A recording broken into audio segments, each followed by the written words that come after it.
NCAA banned SMU's men's basketball team from postseason play and suspended Coach Larry Brown for 9 games for failing to have control over his program.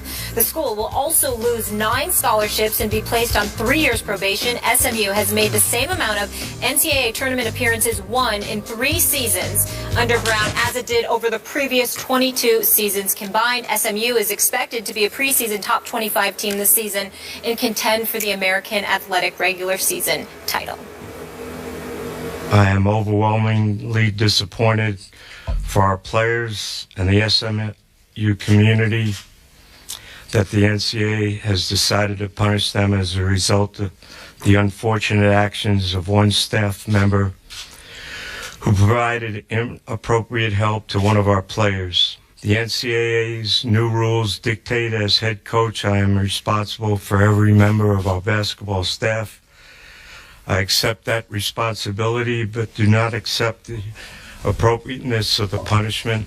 We'll move forward together to make this SMU community proud. A lot of people are calling for Larry Brown's job at this point. Stephen A., should he be banned from college basketball?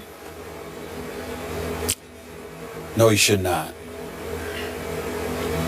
If Jim Boeheim wasn't banned, Larry Brown shouldn't be banned. Jim Boeheim obviously had his issues involving Fab Melo primarily. He was suspended for 9 games. The school was docked 12 scholarships and they had to forfeit 108 games. And Jim Boeheim, although he's planning on retiring in a couple of years, will miss 9 games this year. If Jim Boeheim is still coaching and he hasn't been banned, then that should not be the case for Larry Brown. In the interest of full disclosure, Skip knows this, and for you, Molly, and my viewers out there, our viewers out there, Larry Brown, when he was the coach of the Philadelphia 76ers, is a man that I covered every day. I was the beat writer for the Philadelphia 76ers for all 6 years that he was in Philadelphia. I covered him every day. He and I have remained close. I love the man dearly. It's devastating because what he did, I cannot defend. There is no excuse whatsoever for the head coach at SMU or any head coach in college basketball to have an administrator assist in academic fraud. Whether he knew about it or not, it is his responsibility. And unlike it was in the 80s, Skip, you can speak to this more than me because you were covering all of this stuff back then and I was in high school. The fact of the matter is, back in the day, they'd hold an assistant coach, an alumni member, or somebody else responsible, but not necessarily the head coach, whereas now the head coach is the face of a program. But we can't ignore history as it pertains to Larry Brown. And this is where it gets very, very hard for me because I love the man. And, you know, I think he's one of, if not the greatest basketball coach I've ever seen. But I also happen to know that aside from academics, when it comes to, you know, improper benefits to players, giving them a flight home, giving them money for a meal and all of that other stuff, Larry Brown always thought those NCAA rules were absolutely stupid and idiotic. So him violating that to some degree at UCLA, which caused the postseason ban in 1982, and then at Kansas after the '88 season, you know, before he moved on to the NBA in both instances, I definitely can see Larry Brown violating something like that because those rules to him and most people are idiotic in terms of helping a player who's relatively poor, etc., etc. This is different. This is academic fraud. And what really, really came to my mind when I heard about this is the fact that unlike other places Larry Brown has been, in this particular instance, he was out of the coaching profession a little while. And as a result, he got to SMU. And the people that he hired weren't loyalists to Larry Brown. They were loyalists to whoever Larry Brown leaned on to bring on board. So they weren't necessarily his guys. So they didn't watch his back and look out for him. But he's still the guy at the helm. And when you take into account UCLA, and you take into account Kansas, and you take into account SMU, this is an entirely different matter. But it is still very, very bad. And as much as I love him, I find myself sitting here this morning absolutely disgusted that at 75 years of age, with all that he's been through, that he could find himself in this situation. Remember, he departed from Philly in 2003, you know, and all of a sudden exited Allen Iverson and the crew to go to Detroit and coach, and immediately took them to the championship and then to a second consecutive visit to the NBA Finals. And some believed that Rick Carlisle was backdoored because Rick Carlisle was coaching the team at the time. Then when he was coaching in Detroit, although he has vehemently and categorically denied it, the Joe Dumars and others of the world in Detroit at the time obviously positively believed that he was politicking with Dan Gilbert in order to get the job in Cleveland while he was coaching the Pistons in the finals. Okay, then ultimately we know the disaster that was the Knicks and Isaiah Thomas, because Isaiah Thomas and James Dolan swore up and down that he was lying. I didn't know, you know how torn I was because I'm tight with both Isaiah and Larry Brown. So to be in the middle of that, that was just a journalistic nightmare for me.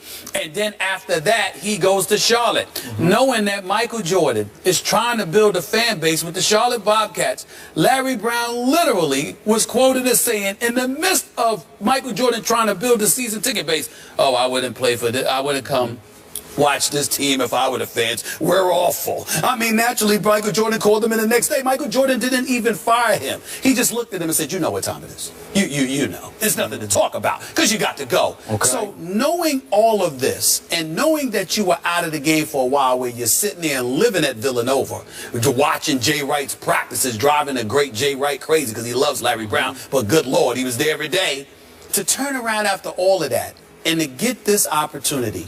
And at 75 years of age, with obvious Hall of Fame credentials, one of the greatest, if not the greatest coach that I've ever seen, and a wonderful man to me, I cannot believe that we are sitting here today talking about this. I still would not ban him for life, but that's only because you're not doing it to Jim Boeheim. You haven't done it to a couple of other people who could have done it to. Larry Brown doesn't deserve that if they don't deserve that. But I won't hide my disappointment in the fact that he finds himself in this position. It truly hurts. I hear what you're saying. I don't know Larry the way you know Larry, but I have followed him and covered many, many of his teams and many, many of his big playoff or championship games.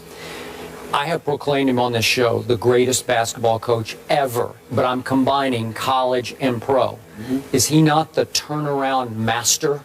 When you look on the pro level at what he did for the Clippers when they were in the doldrums, and then San Antonio, and then Charlotte and Detroit and Philadelphia, and I can go on, I can keep going, but we don't have time. Right. Everywhere he went, good to great things happened like that. Nickname Mr. Fix-It. Mr. Fix-It. And so he went to UCLA when they were down. And he did not good things, he did great things. He took a Kiki Vandeweghe team with a bunch of freshmen on it. Kiki was I think he was a senior that year, I can't remember, but he was the older player. And he took them all the way to the national finals against Louisville. They did lose to a Louisville team that was just way better than them. But then he was gone, and he left UCLA on probation. And he wound up eventually at Kansas. And he didn't do just good things at Kansas with Danny and the Miracles. He did great things. He not only took them to the national final against my Oklahoma Sooners, he pulled off one of the great upsets in college basketball history. They won the national championship. I think they were an 8 seed that year. My point is, nobody doubts his ability to coach basketball. But I will say this. I thought from the start Larry belonged more in pro than in college basketball, okay? So what happens? What's the obvious thing that keeps happening? When you're also an NBA lifer, when most of your time has been spent in pro basketball coaching millionaires, then you get in college and you say, this kid needs a little walk-around money, just a little cash. Come on, just some cookie jar money. Okay, but I'm saying that started at UCLA. Right. Oh, come on, let the kid go to a movie on Saturday night. Let's give him a few bucks. If a booster wants to give it, what's the big deal? Okay, in this case, and I'm not putting words in Larry's mouth, but I will bet you this is what he would tell you off camera, off the record. a kid, he's academically challenged. We're just trying to keep him in school for his own good, and obviously for the team's good, but for his own good, to try to stay the course to get his education. What's the problem? So we helped him on a paper. We helped. Okay, that's what he would tell you, and there would be some merit to that, except it's against the rules, right? So you violated the rules, and then you lied, even though he said within 60 seconds he changed his lie to the truth when he was being interrogated. Yeah. But the NCAA says, no, you lied. Okay, now to Molly's original question. Ban him, question mark? Fire him, question mark? In this case, as much as I like Larry, I'll tell you why I'm a no, because I do not like to see these coaches flee the damage that they've done. He could go on somewhere else. I want to see him have to come back 9 games into next year and coach the SMU basketball team through all the suffering that they're going to do next year. The kids are going to suffer. They can't, I guess they could transfer if they wanted to, but they probably won't. So the kids are going to suffer.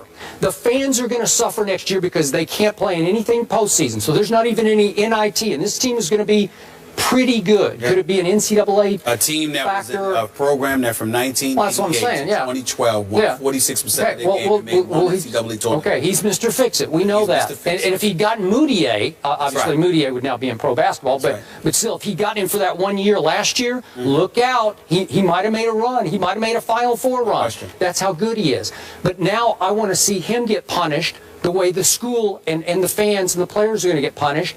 Serve out your time. Coach the rest of the year. And to the point, which is why it's so hard for me to discuss this.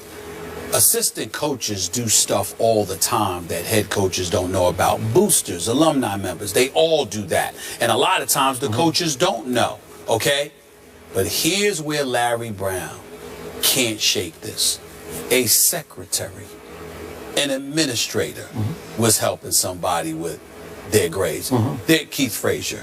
There is no way on earth that anybody can put something on a secretary. Sure. See, that's where the nail is in the coffin. Okay. The assistant coaches, a booster, there's plenty of things that can happen behind a coach's back.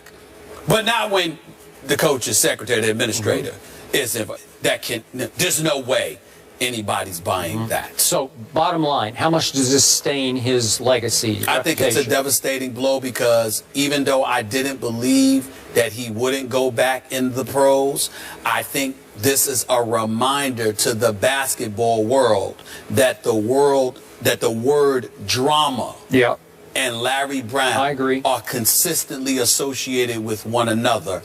And folks in this day and age are highly sensitive to that more than ever before. I think this is Larry Brown's last stop as a coach. Unless he could hook on with an NBA team. I'm saying even an NBA team. That's why I use the word drama, because it doesn't matter. All right. The drama, because they're going to remember. This reminds them of all the stuff that was associated with him in the NBA, from Philly to Detroit, to ultimately New York and Charlotte. And it was supposed to be Cleveland in between. So all of that is what the NBA folks are going to remember, and we know what the college programs are going to remember. This is Larry Brown's last stop. I think it damages only the college because he's now 3 for 3 leaving teams on probation. 75 years old, Skip. NBA is not going to go that right. You got young executives with the whole analytics movement. But they ain't hiring a 75-year-old coach. They ain't going to do it. Coach Pop might bring him on as an advisor. Well, I said an NBA head coach. Oh, okay. Not as a head coach. I don't mean that's what I meant. Really great insight and perspective there, guys, not to be cheesy. We move on to another guy at the helm. Is Derek Carr the real deal? Can the silver and black get back to the playoffs? We'll discuss that after break.